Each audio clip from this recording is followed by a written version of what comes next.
Twist చోటు చేసుకుంది. MLA Tangirala సౌమ్యకు టీడీపీ హైకమాండ్ షాక్ ఇచ్చింది. 10వ వార్డు కృష్ణకుమారి పేరుతో రెండోసారి బీఫామ్ ఇచ్చింది.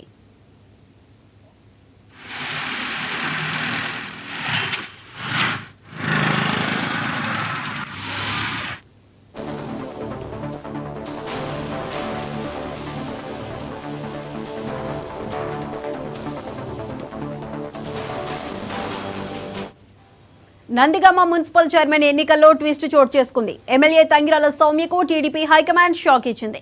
10వ వార్డు కృష్ణకుమారి పేరుతో రెండోసారి బీఫామ్ ఇచ్చింది.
నందిగామ మున్సిపల్ చైర్మన్ ఎన్నికల్లో ట్విస్ట్ చోటు చేసుకుంది. ఎమ్మెల్యే తంగిరాల సౌమ్యకు టీడీపీ హైకమాండ్ షాక్ ఇచ్చింది. 10వ వార్డు కృష్ణకుమారి పేరుతో రెండోసారి బీఫామ్ ఇచ్చింది.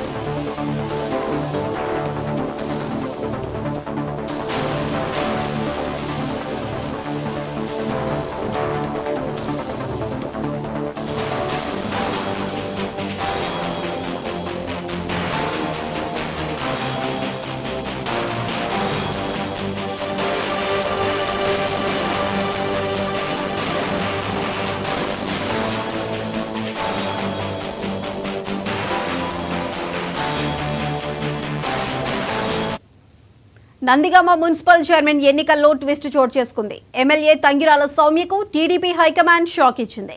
10వ వార్డు కృష్ణకుమారి పేరుతో రెండోసారి బీఫామ్ ఇచ్చింది.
నందిగామ మున్సిపల్ చైర్మన్ ఎన్నికల్లో ట్విస్ట్ చోటు చేసుకుంది. ఎమ్మెల్యే తంగిరాల సౌమ్యకు టీడీపీ హైకమాండ్ షాక్ ఇచ్చింది. 10వ వార్డు కృష్ణకుమారి పేరుతో రెండోసారి బీఫామ్ ఇచ్చింది. అయితే దీనికి సంబంధించి మరింత సమాచారం మా ఏపీ స్పెషల్ కరెస్పాండెంట్ సాంబశివరావు అందిస్తారు. సాంబశివరావు చెప్పండి, సత్యవతికి రావాల్సిన బీఫామ్ కృష్ణకుమారికి వచ్చింది. దీనికి సంబంధించి పూర్తి అప్డేట్స్ ఏంటి? సాయిసుధా, మనం చూసుకున్నట్లయితే రాష్ట్రంలో నెలకొన్నటువంటి ఏదైతే చైర్పర్సన్ అభ్యర్థులకు సంబంధించి నందిగామ మున్సిపల్ ఉమ్మడి కృష్ణా జిల్లాలో ఎన్టీఆర్ జిల్లాకు ఉన్నటువంటి నందిగామకు సంబంధించి మాత్రం ట్విస్ట్ మీద ట్విస్ట్ వస్తుందని చెప్పాలి. ముఖ్యంగా మనం చూసుకున్నట్లయితే నిన్నటి వరకు కూడా మనం చూసుకున్నట్లయితే కనుక ఏదైతే 14 మంది తెలుగుదేశం వార్డు కౌన్సిలర్తో పాటు బాబు జగన్ బిల్డింగ్ వద్ద అయితే నిన్నటి వరకు తంగిరాల సౌమ్య అక్కడ వీరందరినీ కూడా పెట్టుకున్నటువంటి పరిస్థితి. మొత్తంగా ఏదైతే చైర్పర్సన్ కామసాని సత్యవతి పేరైతే నిన్నటి వరకు తెర మీద ఉన్నటువంటి పరిస్థితి, ఈరోజు ఉదయం వరకు కూడా సత్యవతి పేరైతే తెర మీద ఉన్నటువంటి పరిస్థితి. అన్ని మీడియా మాధ్యమాల్లో కూడా సత్యవతి పేరు ఖరారైందంటూ కూడా చెప్పినటువంటి పరిస్థితి. కానీ అనూహ్యంగా మనం చూసుకున్నట్లయితే తెలుగుదేశం పార్టీ తరఫున మండవ కృష్ణకుమారికి బీఫామ్ ఇవ్వడం, ఆమె బీఫామ్ సమర్పించడం, తదనంతర క్రమంలో జరిగినటువంటి ఎలక్షన్ లో చైర్పర్సన్ అభ్యర్థిగా మండవ కృష్ణకుమారికి మద్దతుగా 15 మంది చేతులెత్తడం, తర్వాత వైసీపీ అభ్యర్థికి మద్దతుగా 3 సభ్యులు చేతులెత్తడం, ఈ చైర్పర్సన్ ఎన్నికైతే ముగిసిందని కూడా చెప్పాలి. చైర్పర్సన్ గా మండవ కృష్ణకుమారికి మెజార్టీ రావడం, చైర్పర్సన్ గా మండవ కృష్ణకుమారిని ఎన్నుకోవడం కూడా జరిగిపోయినటువంటి పరిస్థితి. మొత్తంగా మనం చూసుకున్నట్లయితే టీడీపీ అధిష్టానం మండవ కృష్ణకుమారికి బీఫామ్ ఇవ్వడంతో ఇప్పుడు దాకా ఉన్నటువంటి ఏదైతే నిన్నటి వరకు మనం చెప్పుకున్నటువంటి పేరు ఏదైతే సత్యవతి ఇప్పుడు సడన్ గా మారి ఈ కృష్ణకుమారికి మద్దతు లభించడం, అదేవిధంగా దాంతోపాటు ఆ చైర్పర్సన్ ఎన్నుకోవడం కూడా చకచకా జరిగిపోయినటువంటి పరిస్థితి. మొత్తంగా మనం చూసుకున్నట్లయితే కనుక ఎన్టీఆర్ జిల్లాలో ఉన్నటువంటి నందిగామ నియోజకవర్గానికి నందిగామకి సంబంధించి చైర్పర్సన్ అభ్యర్థిగా మండవ కృష్ణకుమారి ఎన్నిక కావడంతో అక్కడ టీడీపీ శ్రేణులు అయితే పెద్ద ఎత్తున ఆనందోత్సాహంతో మునిగి వెళ్ళినటువంటి పరిస్థితి. ఇప్పుడే మనకు చూస్తా ఉన్నాం, ఈ ఎలక్షన్ మొత్తం కూడా కంప్లీట్ అయినటువంటి పరిస్థితి, అధికారికంగా కూడా ప్రకటన వెలువడినటువంటి పరిస్థితి మనం చూస్తున్నాం. Right Sambasivarao, thank you.